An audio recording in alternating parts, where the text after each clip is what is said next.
नमस्कार दोस्तों, आप सबका फिर से स्वागत है हमारे यूट्यूब चैनल पर।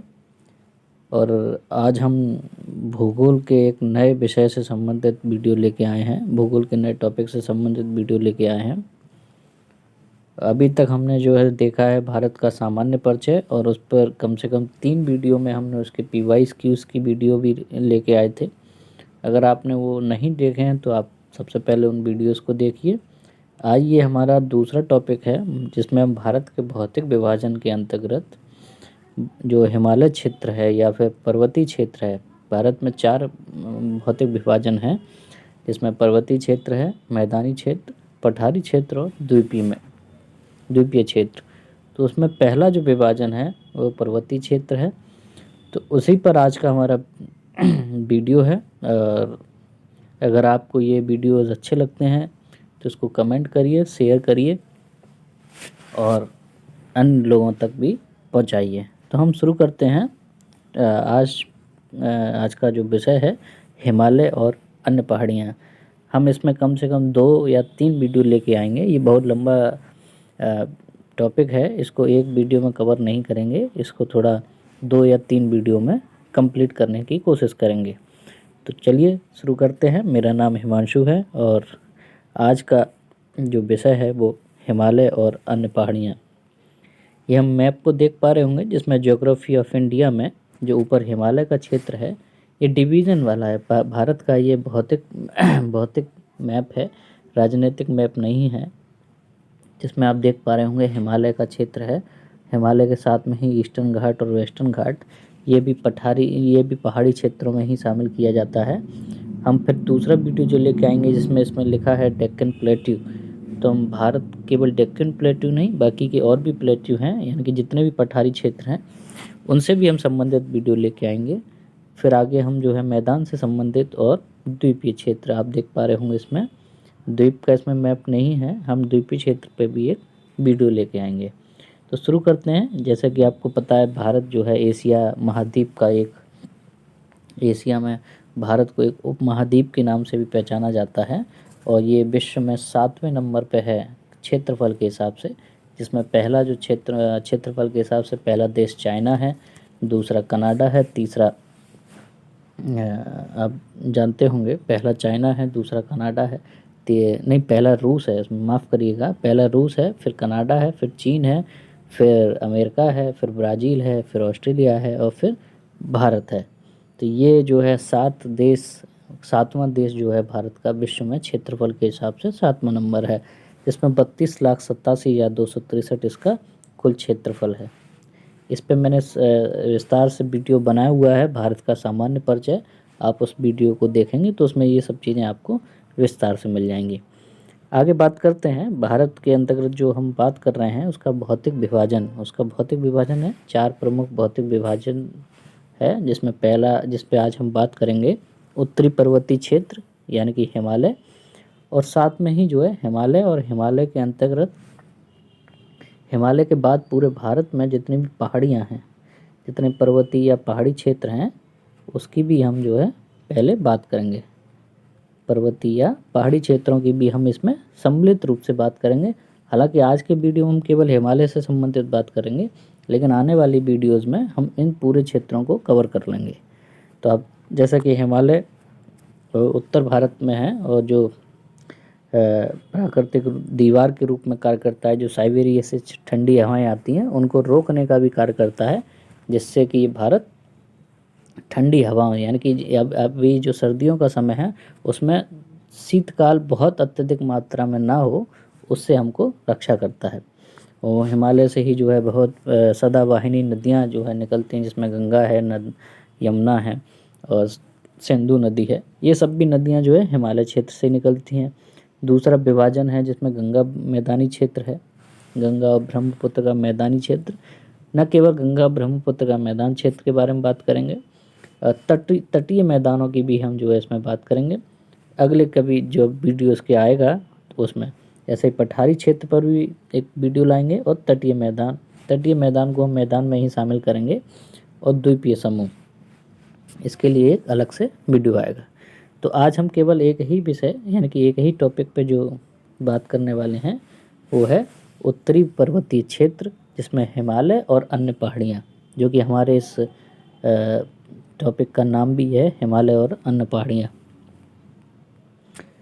आगे देखते हैं, ये हिमालय है, आप देख पा रहे होंगे हिमालय का ये क्षेत्र है जो कि पूरी तरीके से बर्फाच्छादित रहता है, यानी पूरी तरीके से इस पर बर्फ़ जमी रहती है। हिमालय का क्षेत्र, इसकी हाइट बहुत अत्यधिक ऊंची होती है, जिसमें लगभग अगर औसतन हाइट की बात किया जाए तो 6000 मीटर है।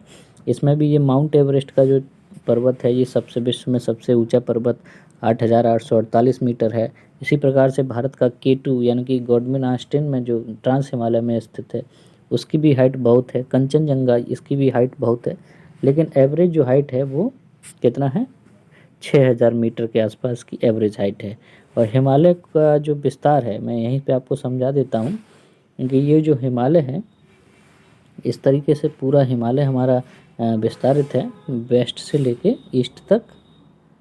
यानी कि यहाँ से नंगा पर्वत जो कि पीर पंजाल श्रेणी में आता है, और यहाँ अरुणाचल प्रदेश के ऊपर नामचा बरवा पर्वत।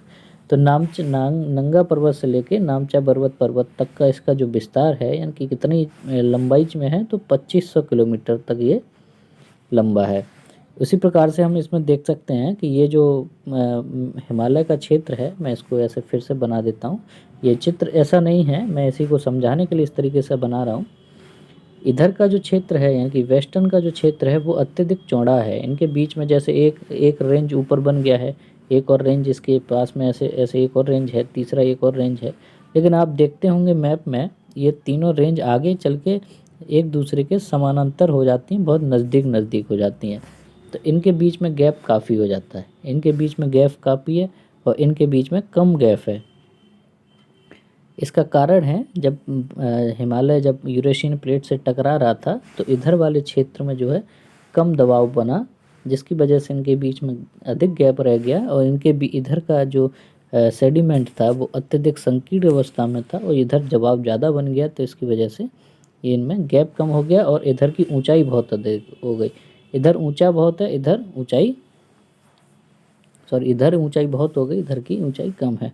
हालांकि ये इधर वाला जो मैप है, इधर की चौड़ाई जो है वो 400 किलोमीटर है, और इधर की 150 किलोमीटर, यानी कि एक पर्वत के पीछे इसमें गैप 400 किलोमीटर का होगा, इधर 150 किलोमीटर के आसपास का होगा।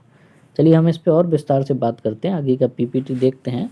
जैसे आप देख पा रहे होंगे, हिमालय पर्वत एशिया श्रृंखला एशिया में स्थित है, और ये नेपाल, भूटान, तिब्बत तक फैला है। यह विश्व की सबसे ऊंची चोटी भी इसमें शामिल है, माउंट एवरेस्ट, जो कि अभी बताया, और इससे गंगा, यमुना, ब्रह्मपुत्र जैसी नदियाँ निकलती हैं।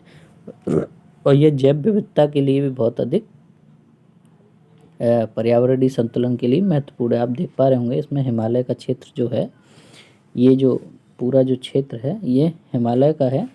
यहाँ से ही गंगा निकली है, यहाँ से यमुना निकली है, और इधर से ही जो है ये ब्रह्मपुत्र नदी निकली है, और ऊपर से सिंधु नदी इधर से निकल के गई है। तो ये हिमालय का क्षेत्र है। इधर Arabian Sea, Bay of Bengal.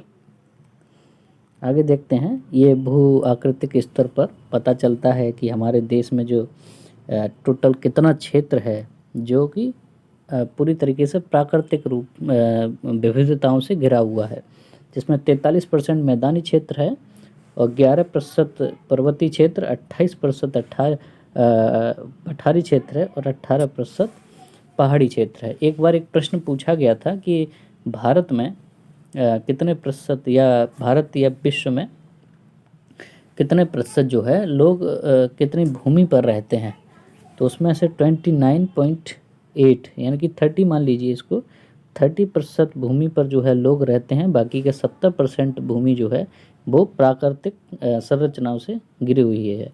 तो इसी प्रकार से आप देख पा रहे होंगे कि इसमें कितनी है भूमि, 43% तो मैदानी क्षेत्रों के पास में है 43% मैदानी क्षेत्रों के पास में है, और 11% जो है पर्वतीय क्षेत्र के पास, 28% पठारी क्षेत्र के पास, और 18% पहाड़ी क्षेत्र। ठीक है, पर्वतीय क्षेत्र अलग है, मतलब जिसमें एक रेंज होती है, बहुत सारे पर्वतों का एक समूह होता है, उसको हम पर्वतीय क्षेत्र, और पहाड़ी वो क्षेत्र होते हैं जो बीच बीच में एक निश्चित ऊंचाई के लिए जो क्षेत्र निश्चित ऊंचाई तक का जो होता है वो पहाड़ी होती है। हिमालय पर्वत श्रृंखला का निर्माण, देखिए मैं आपको इसको बहुत सिंपल तरीके से समझा देता हूँ कैसे हिमालय पर्वत का निर्माण हुआ। ये पृथ्वी जब बन रही थी या बनी थी आज से कब 4.6 अरब वर्ष पहले, 4.6 अरब वर्ष पहले पृथ्वी बनी। और बनने के उपरांत क्या हुआ इसमें कि जब ये गर्म थी, जब गर्म हुई या हल्का हल्का जब ये ठंडी होने लगी तो इसके ऊपर कुछ क्रैक बनने लगे। इस तरीके से कुछ कुछ क्रैक हुए, क्योंकि ठंडी हो रही थी, अंदर से गर्म थी, ऊपर से ठंडी हुई, तो ऊपर वाला जो सरफेस था वो नीचे वाले सरफेस के साथ सामंजस्य नहीं कर पाया, और जिसकी वजह से ऊपर का हिस्सा तो है चटकने लग गया। जब ऊपर का हिस्सा चटकने लगा और नीचे जो है, नीचे का जो है अधिकतर गर्म था, तो इस वजह से यहाँ पे ऊपर क्रैक बनने लगे।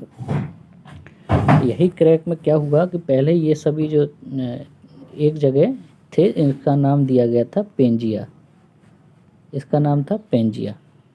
यही पेंजिया फिर बाद में क्या हुआ, और जब पृथ्वी धीरे धीरे होती चली गई तो इसी पेंजिया में से और विखंडन होते गए। और विखंडन से मतलब जैसे यही पेंजिया दो हिस्सों में बट गया। जैसे यहाँ में मान लीजिए ये पेंजिया है, इसके दो हिस्से हो गए, एक हिस्सा उत्तर की तरफ चला गया और एक हिस्सा यहाँ दक्षिण में ही मौजूद था।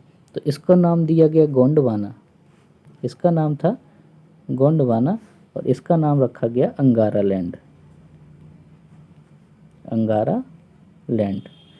तो अंगारा लैंड तो जब उत्तर की तरफ चला गया, गोंडवाना में 4-5 जो आज के आधुनिक महाद्वीप हैं, जिसमें अफ्रीका है, ऑस्ट्रेलिया है, भारत है, तो ये इस क्षेत्र में शामिल थे।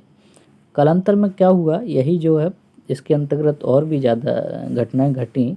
तो यहीं जो अफ्रीका का ये यहाँ जिस प्रकार से जो अफ्रीका है, अब ये अफ्रीका है, इसमें सही से नहीं बन पाया है, मैं आपको दोबारा बना देता हूँ।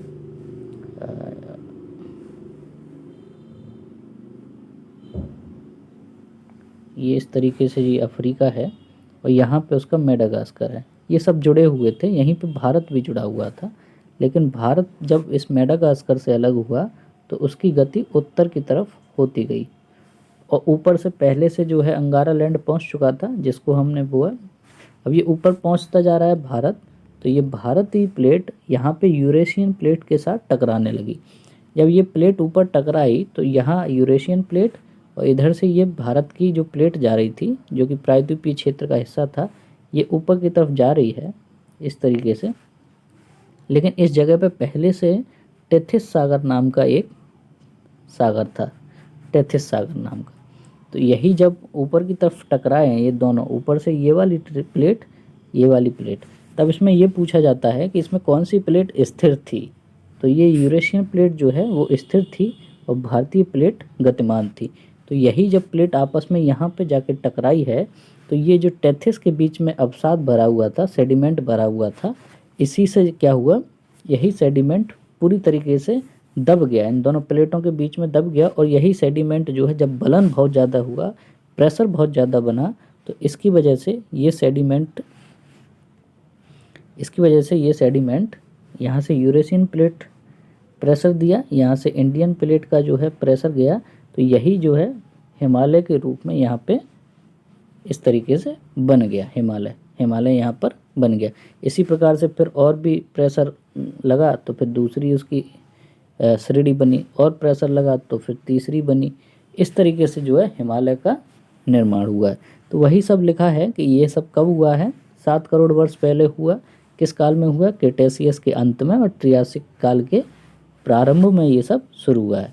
लेकिन शुरुआत में ये प्रक्रिया बहुत धीमी हुआ करती थी। अगर फिर एक समय के बाद जो है 45 किलोमीटर प्रति घंटे की रफ्तार से भारत की जो गति थी वो बढ़ गई। पहले शुरुआत में तो ये धीमी गति थी, चल रहा था हिमालय जो भारत का हिस्सा था, प्रायद्वीपीय भारत, फिर वो जो है निरंतर स्पीड उसकी बढ़ गई। तो इसके लिए हम क्या साक्ष्य के रूप में दे सकते हैं, उसमें बीच में कौन सा सागर था, टेथिस सागर था।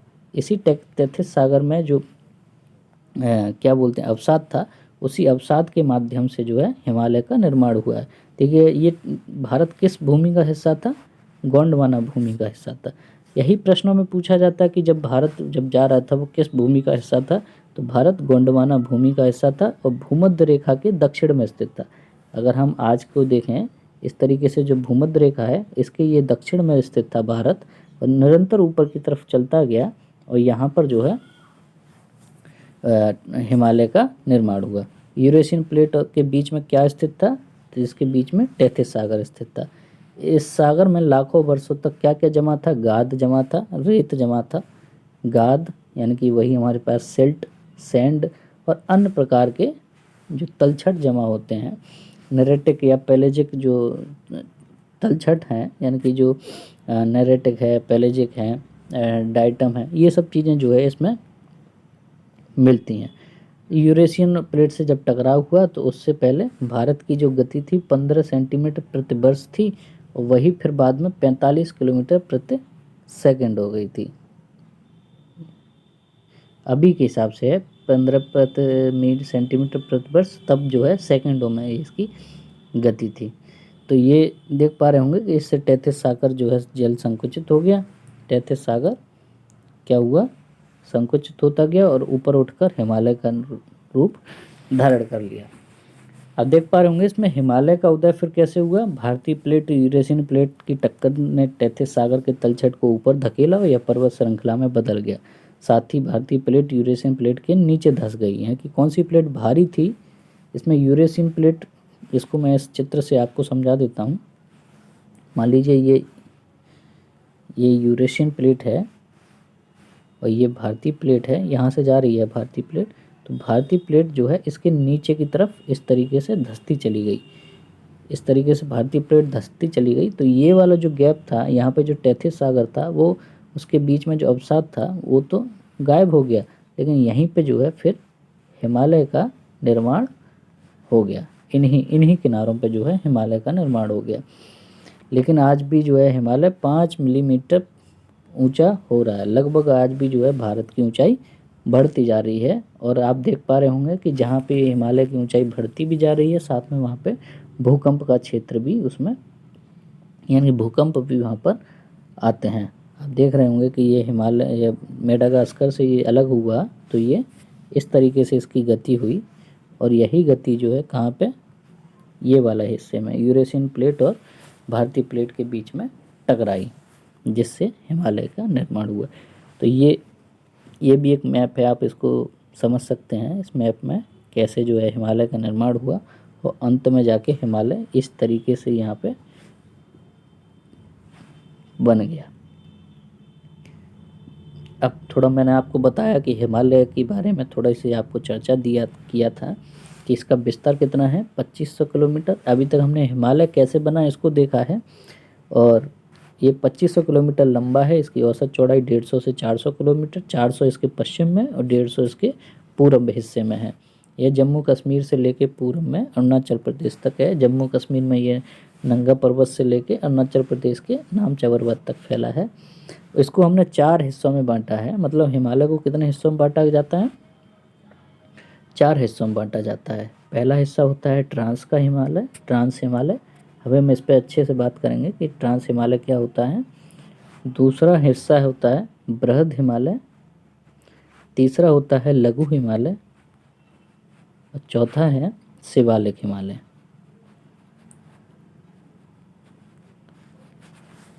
पहला है बृहद, फिर है लघु, शिवालिक, और उससे भी पहले जो बना हुआ था उसको ट्रांस हिमालय के नाम से जाना जाता है। जब यूरेशियन प्लेट और ये इंडियन प्लेट जब टकरा रही थी, उस टाइम सिर्फ 3 ही श्रेणियाँ बनी थी, जिसमें बृहद हिमालय, लघु हिमालय और शिवालिक हिमालय बने। ट्रांस हिमालय पहले से ही मौजूद था, तो वो किसकी वजह से, ये बलन की वजह से नहीं बना है। हिमालय को टर्सरी काल का पर्वत माना जाता है, और अल्पाइन भू संचलन के अस्तित्व में भी इसी टाइम पे अल्पाइन यानी कि यूरोप का जो पर्वत है अल्पाइन, वो भी इसी टाइम में बना हुआ है।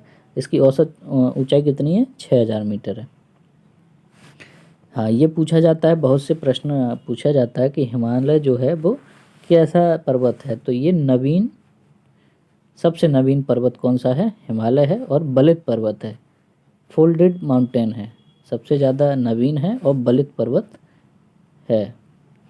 अब हिमालय के साथ साथ और भी बहुत सारे बलित पर्वत हैं। आप कमेंट सेक्शन में लिख सकते हैं कि और भी कितने बलित पर्वत हैं। और रॉकीज पर्वत भी बलित पर्वत है, आल्प्स पर्वत भी है, और भी आप बताएंगे कितने पर्वत और बलित पर्वत हैं। आप देख रहे हैं मैंने इसमें बताया इनकी आयु के हिसाब से जो है इनको ट्रांस हिमालय, बृहद हिमालय, लघु हिमालय, बाह्य या शिवालिक हिमालय में विभाजित किया गया है। देखिए ये जब बन रहे थे इसको जियोलॉजिकल टाइम स्केल के माध्यम से इनको विभाजित किया गया है। जो ट्रांस हिमालय था, बृहद हिमालय का से जो पहले बृहद हिमालय जो है सबसे प्राचीनतम श्रेणी है कि ट्रांस हिमालय जो है सबसे प्राचीनतम श्रेणी है, जो कि कब बनी है, ओलिगोसीन में।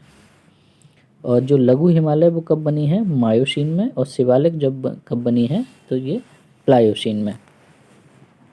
तो ट्रांस हिमालय बना है ओलिगोसीन, लघु हिमालय बना मायोसीन और शिवालिक बना प्लायोसीन में।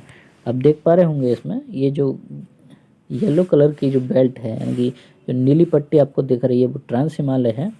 और जो स्काई ब्लू यानी कि स्काई ब्लू वाली जो पट्टी है वो ग्रेट हिमालय है। और रेड कलर का जो बेल्ट है उसको लेसर हिमालय या लघु हिमालय। और जो हल्का सा येलोस और ग्रीन और जैसा नीचे की तरफ सबको आपको दिख रहा होगा, ये वाली जो बेल्ट है, ये वाली बेल्ट, इसको हम शिवालिक हिमालय के नाम से जानते हैं। तो बात करते हैं ट्रांस हिमालय। ट्रांस हिमालय क्या है, मैं आपको एक बार चित्र के माध्यम से दिखाऊँ इसको, ट्रांस हिमालय को बना के। जैसे ये हमारा हिमालय का क्षेत्र है, इस तरीके से हिमालय का क्षेत्र है। तो ये जो ऊपर का जो आपको दिखेगा जिस पे मैंने ये सर्कल बनाया है, तो ये क्षेत्र जो है ऊपर का ट्रांस हिमालय है। ट्रांस का मतलब होता है पार, यानी कि हिमालय के पार वाला जो क्षेत्र है उसको ट्रांस हिमालय कहते हैं। और इसी ट्रांस हिमालय में 3 श्रेणियाँ हैं, हालांकि उनको 2 ही में विभाजित किया जाता है। ऐसे अगर मैं आपको बनाऊं तो ये जो ट्रांस हिमालय है इसमें पहली श्रेणी होती है काराकोरम, दूसरी होती है लद्दाख। और इन्हीं के बीच में से एक रिवर जाती है, उसको बोलते हैं सिंधु नदी। एक इन्हीं के बीच में से कौन सी नदी जाती है, सिंधु नदी, इसी ट्रांस हिमालय के और लद्दाख, ये काराकोरम श्रेणी और लद्दाख श्रेणी के बीच में से। तो इसकी ऊंचाई अब देख रहे हैं हम, इसमें जो काराकोरम है सबसे ऊंचा वाला जो क्षेत्र है काराकोरम, इसको कृष्णगिरी के नाम से जाना जाता है। इसी के जो सिंधु नदी के उत्तर में स्थित है। इसकी ऊंचाई कितनी है, 3100 मीटर। इसकी ऊंचाई कितनी है, 3100 मीटर और 3700 मीटर के मध्य में पाई जाती है। इसी में जो है सबसे बड़ी चोटी, भारत की सबसे ऊंची चोटी K2, यानी कि सबसे ऊंचाई पर जो सबसे ऊंची चोटी है वो K2 गोंडमिन आस्टीन है। इसको उच्च एशिया का मेरुदंड भी कहा जाता है। ऐसे ही एक मेरुदंड जो है इटली में भी एक पर्वत है, उसको भी इटली का मेरुदंड कहा जाता है। इसी प्रकार से उच्च एशिया का मेरुदंड कहा जाता है। इसमें ये कुछ चोटियाँ, हिडेन चोटी, ब्रॉड चोटी, गसीर ब्रह्म चोटी, नुब्रा घाटी, इसमें कुछ कुछ हिमनद यानी कि कुछ ग्लेशियर भी इसमें मौजूद होते हैं, जैसे सियाचिन है, बाल्टारो है, बियाफो है और बाटुरा है, हिस्पर है। ये सब कुछ हिमनद हैं। इसके लिए हम जब तीसरी वीडियो लाएंगे तो हमने इन पे इनके क्रम को भी बताया है कि कौन पहले क्रम में है, कौन दूसरे क्रम में है, उत्तर से दक्षिण इनका क्या विस्तार है। इस तरीके जो फैक्ट जो सबसे ज़्यादा परीक्षाओं में पूछे जाते हैं, जिसको आप अगर एक नज़र देखेंगे तो वो आसानी से याद हो सकते हैं। तो ये बात हुई हमारी किसकी, ट्रांस हिमालय की। आप देख पा रहे होंगे इस ट्रांस हिमालय में पहली जो श्रेणी है वो काराकोरम है, दूसरी श्रेणी है वो लद्दाख है, और तीसरी श्रेणी भी इसमें जास्कर। ये 3 श्रेणियों का क्षेत्र है, लद्दाख, काराकोरम काराकोरम, लद्दाख और जास्कर। और K2 कहाँ पर है, ये जो K2 है आप देख रहे हैं इसमें, ये जो K2 है ये सबसे ऊंचा पर्वत है। भारत का सबसे ऊंचा पर्वत कौन सा है, K2। और विश्व का सबसे ऊंचा पर्वत कौन सा है, माउंट एवरेस्ट। अब इसमें हम देख पा रहे होंगे, आगे देखेंगे। दूसरा है बृहद हिमालय यानी कि ग्रेट हिमालय, जो कब बना है, ट्रांस हिमालय और ग्रेट हिमालय कब बने हैं, ओलिगोसीन में। और मायोसीन में कौन बना है, लघु हिमालय। और प्लायोसीन में बने हैं शिवालिक। ये आप अच्छे से याद रखना, क्योंकि बहुत सारी परीक्षाओं में यहीं से प्रश्न पूछा जाता है। तो हिमाद्री कौन सा है, हिमाद्री वाला जो बेल्ट है वो अत्यधिक चौड़ाई वाली बेल्ट है। और जितने भी पर्वत हैं इसमें मोटे, चाहे वो एवरेस्ट हो, मकालू हो, मसालू हो, या फिर धौलागिरी हो, या कंचनजंगा हो, या फिर जो है इसी में अन्नपूर्णा हो, मतलब जितनी भी बड़ी चोटियाँ जो हैं वो सब इसी बेल्ट में मिलेंगी। सबसे ज़्यादा अगर सबसे बड़ी चोटियाँ जो हैं पर्वतों की वो सब इधर ही मिलेंगी। इधर आपको जो है पीर पंजाल श्रेणी मिल जाएगी, इधर आपको जो है नंगा पर्वत भी यहीं मिलेगा, और भी बहुत सारी चोटियाँ जो है इधर माउंट एवरेस्ट, कंचनजंगा, मकालू, नंदा देवी, इस तरीके की जो चोटियाँ हैं वो सब यहीं मिलेंगी। आप पढ़ पा रहे होंगे, इसमें देख पा रहे होंगे उत्तरी और सबसे ऊंची श्रेणी है यह एकमात्र श्रृंखला हिमालय श्रृंखला है जो पश्चिम से पूरब की ओर अपनी निरंतरता बनाए है। ये बीच बीच में कहीं भी जो है टूटी हुई नहीं है, लगातार ये जो श्रेणी बनी हुई है वो हिमाद्री श्रेणी है। इस श्रेणी के क्रोड में ही इसका आंतरिक और अपसादी चट्टानों से घिरी चट्टानें हैं। अच्छा, मैं आपको बता दूं, जो अपसादी चट्टानें हैं वो किस श्रेणी में है? हिमाद्री में है। इसके नीचे वाली जब श्रेणी में जाएंगे तो वहाँ मेटामॉर्फिक श्रेणी होगी, फिर अपसादी चट्टानें होंगी। उसको हमने एक मैप के माध्यम से बताया है कि किस श्रेणी में कौन सी चट्टानें मौजूद हैं। तो इसमें अपसादी चट्टान है, इसमें अपसादी चट्टानों से घिरी ग्रेनाइट चट्टानें हैं, और इसमें नंगा पर्वत चोटी, जो कि पश्चिम में जो है नंगा पर्वत चोटी है 8126 मीटर, और पूरब में नामचा पारवा जो कि उत्तराखंड में, यहाँ से लेके यहाँ तक ये पूरा फैला हुआ है, और इसी में बहुत सारी चोटियाँ शामिल हैं। अब इसमें देख लेते हैं इसकी औसत ऊंचाई। अभी तक हमने 6000 मीटर पढ़ा है, इसकी औसत ऊंचाई 6100 मीटर है, और इसमें 100 से अधिक चोटियाँ जो हैं औसत ऊंचाई से भी अधिक हैं। जिसमें सबसे ऊंची चोटी कौन सी है? माउंट एवरेस्ट है, कंचनजंगा है, मकालू, धौलागिरी, अन्नपूर्णा, नंदा देवी, सब इसी में है। कंचनजंगा भारत में हिमालय की सबसे ऊंची चोटी कंचनजंगा है, और हिमाद्री जो है श्रेणी साल भर बर्फ से ढकी रहती है, और कई बड़ी और छोटी हिमानियाँ भी जो इसमें मौजूद होती हैं। इसी की वजह से यहाँ पे जो बर्फ़ जो है पिघल जाती है गर्मियों के महीने में, और यहाँ की जो नदियाँ हैं वो 12मासी नदियाँ होती हैं। इन्हीं वजह से यहाँ पे गंगोत्री और यमुनोत्री का भी, ये गंगोत्री है, ये यमुनोत्री है, जो कि यहाँ पे आके हिमालय ये वो प्रयागराज में गंगा ये मिल जाते हैं। यमुना नदी नहीं, सॉरी, गंगा नदी जो है कहाँ मिल जाती है? इलाहाबाद में आके। तो ये सब नदियाँ जो है 12मासी नदियाँ हैं, और आप इसमें देख पा रहे होंगे ऊंचाई के हिसाब से भी कुछ मैप दिए हुए हैं कि इसकी लंबाई सबसे ज़्यादा है। तो सबसे ज़्यादा में इसकी माउंट एवरेस्ट की है 8848, फिर 8611 K2 की है, और ये नंगा पर्वत है 8126। मतलब इस तरीके से जो है इनकी लंबाई कम होती जा रही है। तीसरा है लघु हिमालय, जो कि हिमाद्री के दक्षिण में स्थित है, और इसकी चौड़ाई 60 से 80 किलोमीटर है, ऊंचाई 1000 से 4500 मीटर तक बदलती रहती है। इस श्रृंखला की कुछ चोटियां जो कि अभी तक हमने पढ़ा 6000 मीटर, फिर 6100 मीटर, और इसमें मात्र 5000 मीटर से अधिक है। अच्छा, इसी श्रेणी में जो है जितना भी जो घूमने वाले टूरिस्ट वाले जो जगह हैं, जैसे कुल्लू, मनाली, एक मिनट,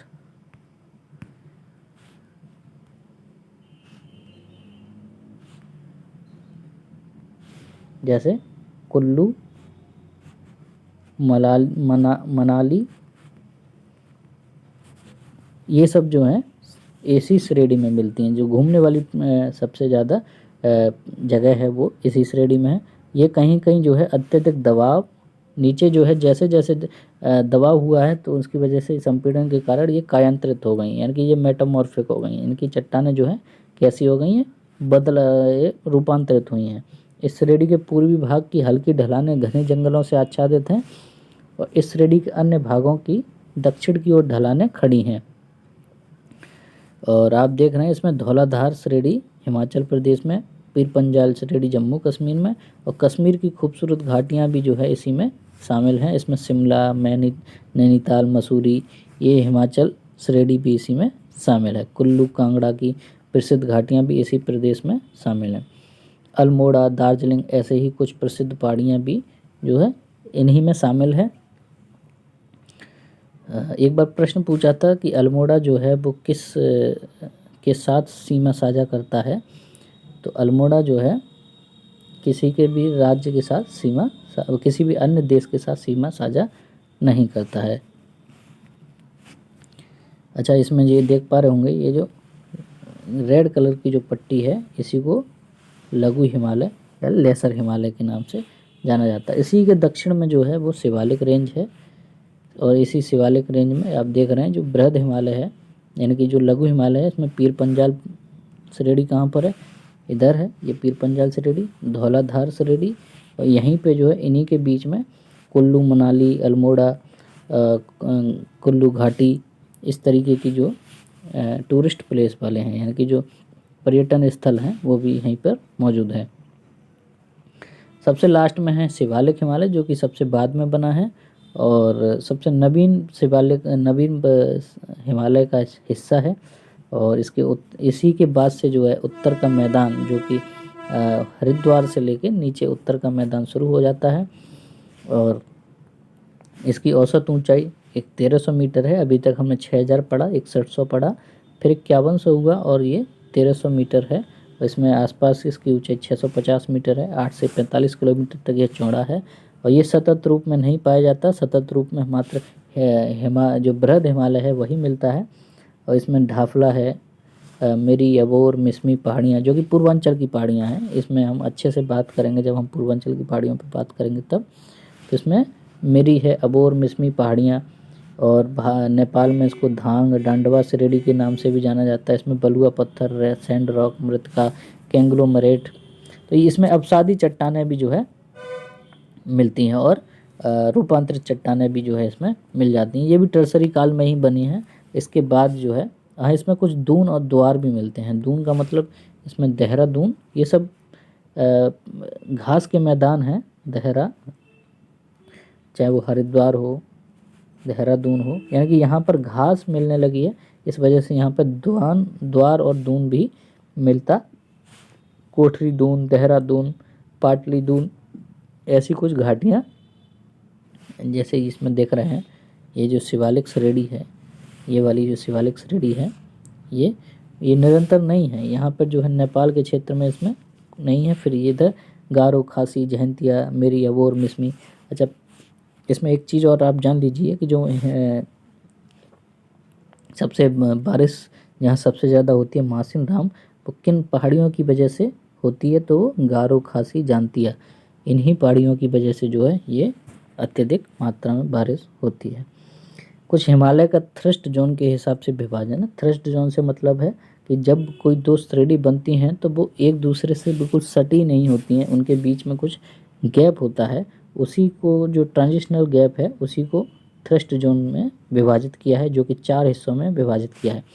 पहले वाले को बोला जाता है MCT, यानी कि मेन सेंट्रल थ्रस्ट। इसमें ग्रेटर हिमालय और लेसर हिमालय, ग्रेटर यानी कि बृहद हिमालय और लेसर हिमालय यानी कि लघु हिमालय के बीच में ये जो कि जोन भूगर्भीय की दृष्टि से सबसे सक्रिय है, तो इसमें मेन सेंट्रल थ्रस्ट, इसको बोला जाता है MCT। दूसरी जो श्रेणी है उसमें मेन बाउंड्री थ्रस्ट यानी कि MBT किसके बीच में, लेसर हिमालय और शिवालिक श्रेणियों के बीच में। अच्छा, इसमें आप देख पा रहे होंगे कि जो शिवालिक की युवा चट्टानें हैं वो कमज़ोर हैं, और हिमालय की जो है प्राचीन चट्टानें हैं जो लेसर हिमालय की, तो इसमें भी जो है भूकंप की अत्यधिक संवेदनशीलता है। और तीसरा जो श्रेणी है HFT मतलब हिमालय फ्रंटल थ्रस्ट। अब हिमालय फ्रंटल थ्रस्ट यानी कि हिमालय के फ्रंट का जो थ्रस्ट है, जैसे ये मान लीजिए ये हिमालय है, इसके पास में जो फ्रंट है, इसके पास का यहाँ से गंगेटिक प्लेन शुरू होता है, तो ये इस जगह वाले क्षेत्र को क्या बोला जाता है, HFT का मतलब हिमालय फ्रंटल थ्रस्ट किस किस के बीच में है, इंडो गंगेटिक प्लेन के बीच में और शिवालिक श्रेणियों के बीच में। शिवालिक पहाड़ियों और इंडो गंगेटिक प्लेन के बीच में जो है सबसे युवा चट्टान है और तलछटी प्रकृति की है, यानी कि इन्हीं का सबसे ज़्यादा तलछट होता है, या अपर्दन या निक्षेपण जो है इन्हीं चट्टानों का सबसे अधिक होता है। सबसे लास्ट में हम देखते हैं, इसमें है साउथ तिब्बत डिटैचमेंट सिस्टम। तो ये किस किस के बीच में है, ग्रेटर हिमालय जिसमें हम बृहद हिमालय बोलते हैं, और तिब्बती पठार के बीच में STDS। ये इस तरीके से जो है बृहद हिमालय है, यहाँ पे जो है तिब्बत का पठार है, तो यहाँ पे जो थ्रस्ट बनेगा वो STDS यानी कि साउथ तिब्बतन डिटैचमेंट सिस्टम। तो आप इसमें ग्लेशियर पर्वतीय प्रक्रियाओं के महत्वपूर्ण हैं या जौन भी हिमालय की समस्या उनकी उत्पत्ति उसमें होने वाली भूगोलिक घटनाओं को समझने में सहायक। आप इस मैप में देख पा रहे होंगे एमएफटी नहीं होगा यहाँ पे, एचएफटी होगा, हिमालयन फ्रंटल थ्रस्ट। ये जो एमएफटी लिखा है यहाँ पे एचएफटी होगा, हिमालयन फ्रंट थ्रस्ट, क्योंकि शिवालिक और एंडो गैंगेटिक प्लेन के बीच में जो है क्या बनता है, एचएफटी। फिर एमबीटी है, फिर एमसीटी है, और इधर एसटीडीसी जैसे आप यहाँ पे देख पा रहे होंगे, एसटीडीएस कहाँ पे होगा, इधर एसटीडीएस, साउथ तिब्बत डिटैचमेंट सिस्टम। इस मैप में भी आप देख रहे हैं एमएफटी, एमबीटी, एमसीटी और एसटीडीएस।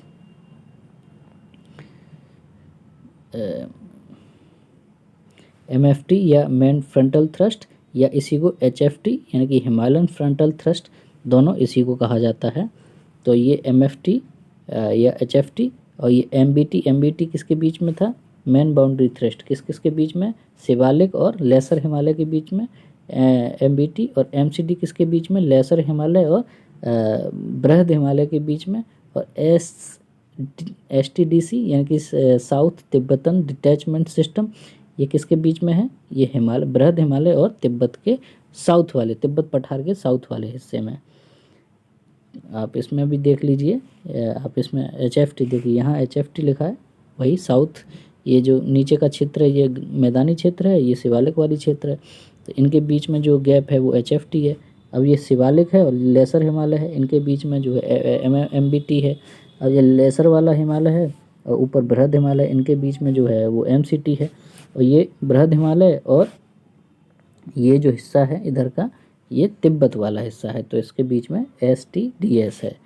अच्छा, इसमें एक चीज़ और है, इसमें एक चीज़ और शामिल है, सेडिमेंट्री रॉक्स किसके बीच में है, एसटीडीएस के, यानी कि सबसे बृहद हिमालय में सेडिमेंट्री रॉक्स है। फिर हम नीचे की तरफ आते हैं तो एमसीटी यानी कि जो ये वाला जो हिस्सा है लेसर हिमालय, उसके बीच में कौन कौन सा है, मेटामॉर्फिक, किस वजह से, क्योंकि अत्यधिक दबाव की वजह से। उसके फिर नीचे आते हैं तो सेडिमेंट्री रॉक्स, उसके नीचे फिर जो है गंगा का मैदान आ जाता है।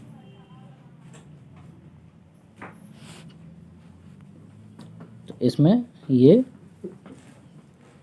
सबसे, अब तो आज के लिए बस इतना ही है, और आगे हम इस पूरे पार्ट को कंप्लीट करेंगे, और जल्दी ही हम इसका दूसरा वीडियो भी लेके आएंगे। और अगर आपको ये अच्छा लग रहा है तो इसको कमेंट करिए, लाइक करिए और शेयर भी करिए, लेकिन इसमें दिखता है कि आप शेयर नहीं करते हैं। कुछ लोग देख के फिर चले जाते हैं, लेकिन वो सब्सक्राइब नहीं करते हैं। तो आप अगर हमको सब्सक्राइब करेंगे तो निरंतर हम इस चीज़ पर काम करते रहेंगे, और परीक्षा से संबंधित और भी महत्वपूर्ण इम्पोर्टेंट कुछ चीज़ें आपको निरंतर बताते रहेंगे। तब तक देखते रहिए, धन्यवाद।